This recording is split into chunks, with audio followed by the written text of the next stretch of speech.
ગીર સોમનાથમાં આશા facilitator worker બહેનોમાં રોષ જોવા મળ્યો। છેલ્લા 4 માસથી પગાર ન મળતા આશા વર્કરોમાં રોષ જોવા મળ્યો। પગારના પ્રશ્ને કલેક્ટર કચેરીમાં મોટી સંખ્યામાં તમામ બહેનો એકત્રિત થઈ હતી। કલેક્ટરને આવેદનપત્ર પાઠવ્યું અને કલેક્ટર કચેરી ખાતે બહેનોએ ઉગ્ર સૂત્રોચ્ચાર પણ કર્યા હતા। અનેક રજૂઆતો છતાં પ્રશ્નનો ઉકેલ ન આવ્યો। બાકી રહેલો પગાર તાત્કાલિક ચૂકવવા બહેનોની માંગ છે। ભવિષ્યમાં પણ નિયમિત પગાર ચૂકવવાની ઉગ્ર માંગ કરવામાં આવી।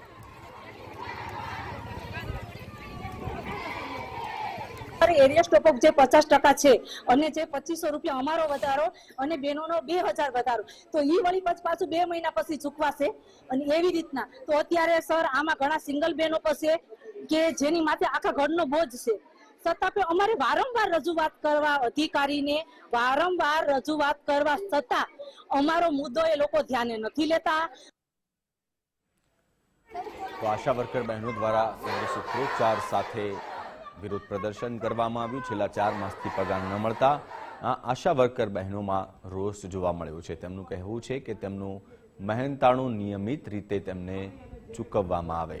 મોટી સંખ્યામાં તમામ બહેનો એકત્રિત થઈ હતી અને કલેક્ટરને આવેદનપત્ર પણ આપ્યું હતું।